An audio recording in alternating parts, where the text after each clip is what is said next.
I don't like anything about you, Mother. We want to live with our family alone, so get out. I was dumbfounded by these words suddenly hurled at me by my eldest son's wife. The same words that were said when I had to leave my parents' home alone. Now the anger surged in me at the thought of being driven out of this home as well. Well, I'll leave then, I declared and gathered my belongings to move out. That was the last straw. I swear I'll never forgive my oldest son's wife. It was time to put my plan into action. As a result, my daughter-in-law, my name is Sandra Clark, and I am turning 61 this year. Though I'm technically retired, I'm fortunate enough to still be working. Even though I'm still working, it's not like I'm going to the office every day. I drop in occasionally and attend meetings. But nowadays, many meetings are held remotely, and I'm working from home most of the time. My oldest son seems to have the wrong idea that I'm not working anymore. I became a widow in my 40s. Currently, I'm living with my oldest son and his wife. My parents' home is an old house just with a large property. It has its issues, but I really liked the place. That was the reason that made moving out difficult. I never had any financial difficulties in my life. Most of my late husband's insurance payout is still untouched. It's a lifestyle where there is no need to worry about my twilight years. Even though it seems like I'm leading a carefree life, I do have some worries. It's my oldest son's wife. Jessica, my son's wife, has a strong-willed personality and often clashes with me. This isn't something that just started recently. It started when she came to announce, "We're getting married." I can't forget the outfit she wore when she first came to introduce herself. She showed up in a tracksuit that she might have worn in high school. She said she wanted me to see her without any pretense, but I think it's an unthinkable act from a common-sense perspective. It might be too much to call it sophistry, but anyway, she's very argumentative. And on top of that, she's very articulate, which makes things difficult. I wondered why my oldest son chose her as his marriage partner. I found out later that Jessica was the one who approached my son. She may be outrageous, but she is beautiful. I think my naive and somewhat sheltered son was smitten by her. Even after they decided to get married, it was always the same story with her. If you put it kindly, she's not pretentious. If you put it harshly, she seems to lack common sense in her behavior. I really wanted to oppose their marriage, but I told myself that it's the marriage my son wished for and kept my patience. The result is what's happening now. My son didn't want to leave me alone in our family home, so he insisted we live together after the wedding. I had initially thought that Jessica would oppose, but it turned out that Jessica was also in favor of living together. The reason became clear shortly after we started living together. Jessica, however, never did the house chores and left everything to me. Cleaning, laundry, meal preparation, she left everything up to me. What's more, she was a full-time housewife. She quit the company she had been working for at the time of the marriage. Even though I don't have to go to work every day, I work remotely, so I have less free time than her. When I'm facing the computer for my job, Jessica would make comments belittling me, saying, "I'm just playing around." I used to brush it off with a laugh as it was too troublesome to argue every time, but it certainly irked me when it kept happening. "Jessica, you seem to have quite a bit of spare time. Could you help with the cleaning?" I tried asking this to Jessica, who was idly watching a TV drama. Jessica made a deeply disgusted face. She sighed exaggeratedly and said to me, "The reason I don't do housework is for your sake, Mother. Why don't you understand? It's sad that you can't appreciate my thoughtfulness." She brandished her unique theory and blamed me. According to Jessica, if she does the housework, it would deprive me of my only job. She says that if that happens, seniors become sedentary, which is unhealthy, and there's also a concern about dementia due to lack of stimulation. In other words, Jessica apparently lets me do the housework. Her ridiculous logic almost gave me a headache. "I agreed to live together to make sure you don't slack off, Mother." I was speechless and dumbfounded when she said that with a half smile. I really regret starting to live together. I regret every day that I could have avoided seeing things I didn't want to see if I had stayed separate. Doing housework while being watched by Jessica every day is nothing but agony. Reaching my limit, I decided to talk to my eldest son. It wasn't to complain about Jessica. I decided to move to an apartment where I could live alone. The house we're currently living in is old and has many level differences. I had hurt my back last year due to my age and deterioration, and there were many hard points for me. I talked to my son about the difficulty of living in this house, and I moved to an apartment. I felt like I had been driven out by Jessica, but I do not regret leaving. The new apartment is a rental. I thought it might be a bit too big for living alone, but I contracted for a room large enough for my grandchildren to stay over in the future. I had the interior customized to my taste and my own castle was complete. But my joy was short-lived as Jessica began to come over every day and stay until night. "The new apartment is really nice. Isn't it too big for you, Mother?" Jessica said, lounging on the living room couch. "Come on, Mother, come back to your old home and do the house chores. It's for your health and longevity." Unbelievably, Jessica is telling me to go back to the old house and do the house chores during the day. She's so self-centered and it makes me dizzy. "I've already moved out of the house. You need to step up as the wife. I take care of all the house chores here and my annual checkups are always good. Jessica, there's nothing for you to worry about." Jessica turned her head away, snubbing my words. She intended to pretend she didn't hear them. She always ignored anything inconvenient. That was her usual strategy. Even after that, Jessica came over to my apartment every day. Just the other day, she said, "It's too much hassle to go back," and ended up staying the night. My parents' home and this apartment are about a 15-minute walk apart. It was my eldest son who suggested I live near my parents' home because he was worried. His concern made me a little sad to leave the house. One day, when I had been out on a rare business-related outing, I returned in the evening to a surprise. To my disbelief, Jessica had let herself into my apartment. It seemed she had used the spare key I had given to my son without telling her. Welcome back," she said, lying on the floor in front of the TV, not even bothering to get up. "Jessica, that spare key is meant to be used in emergencies, not for you to let yourself in when I'm not home." I felt uncomfortable knowing that she'd been in my apartment while I was away. I replied, and for the first time I sternly told her so. She seemed taken aback, since she was used to my normally quick-to-forget anger. She shot me an annoyed look, but I stared right back. "You really are a stingy mother-in-law. I can't stand that about you." Jessica began yelling at me. "I can't stand anything about you, even this apartment. We're a family, so you should leave." With that, she tried to usher me out the front door. It seemed she couldn't stand the thought of me living in this apartment. She was upset that they were living in the old house while I was here, saying it was unfair. "The rent for this place is being paid by James, isn't it? It wouldn't be strange for us, his family, to live here. That's what living beyond your means means." It seemed Jessica thought my son was paying the rent for the apartment. That explained why she was always showing up here. In her mind, the apartment should have been a place for her family to live. "All right, I will leave," I retorted, staring her down. I agreed to move my belongings out within 3 days.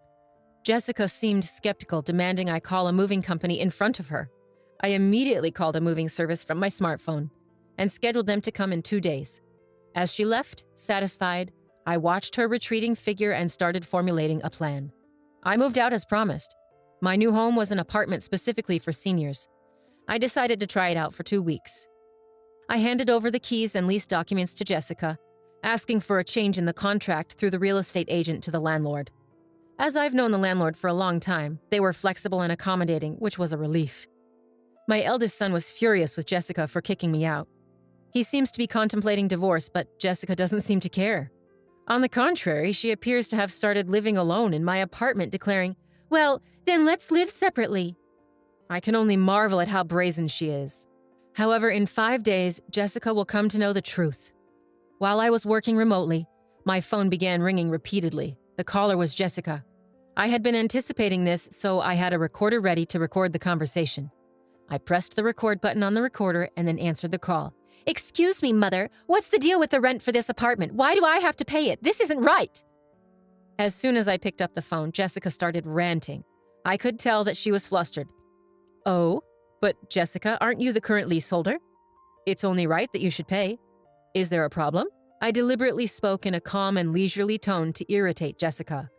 The flustered Jessica seemed to become even more agitated. "But didn't James used to pay the rent here? We're not even divorced yet, so shouldn't James pay it?"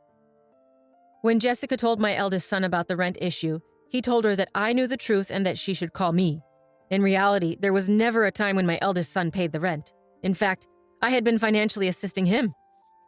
After retiring from my job, I stayed on at the company as a consultant. In addition to that, I have been working as an advisor in the industry, providing advice when requested and earning a decent salary. With my proven track record, I earn far more than my eldest son. I had been secretly helping my son as he was struggling due to Jessica's extravagant spending habits. So, it's a misunderstanding on your part, Jessica. Originally, I was the one paying the rent for that place. I didn't make James pay a dime. Jessica, who had been hoping to enjoy living separately in the new apartment, seemed shocked and taken aback. Jessica only said what she wanted to say before hanging up the phone. I immediately contacted my eldest son and let him listen to the recorded conversation. I've been putting up with it for a while too, but I'm at my limit. You feel the same, right? I'm aware that my son is worn out from repaying the debts that Jessica has accumulated. No matter how grown up my son may be, as a parent, I can't help but lend a hand. Even if people say I'm too soft, I believe it's natural as a parent. My son replied in a small voice, I'll divorce her. I'm tired too. Well, follow my instructions then. I told my son my plan and gave him instructions. I first asked him to take paid leave for about 3 days from today. I directed him to discreetly move out his important belongings without letting Jessica know. We don't want her noticing any large trucks as she might be hanging around nearby. I had told him to gradually move things out during the night. The location where the important belongings were moved was somewhere Jessica was unaware of. It was a single-family home that I had searched for as a final dwelling. In this way, the plan progressed secretly. Then 3 days later, there was another call from Jessica. She was much more flustered than the other day. What? What are you so flustered about? Just like the other day, I dealt with her in a deliberately relaxed tone. Jessica was overly anxious, almost in a state of panic. Mother, our house is up for sale and I got a call from my parents saying that my belongings have arrived at their house. What does that mean? Apparently, my eldest son had moved according to my instructions. He had sent Jessica's belongings to her parents' house and put up the house she lived in for sale, leaving it empty. The landlord told me that if I can't pay the rent, I should leave. I thought I should consult with James, and when I got home, there were chains and a padlock on the gate, and I couldn't get in. There's even a for sale sign up. Jessica was almost hysterical. She must have been surprised when she got home.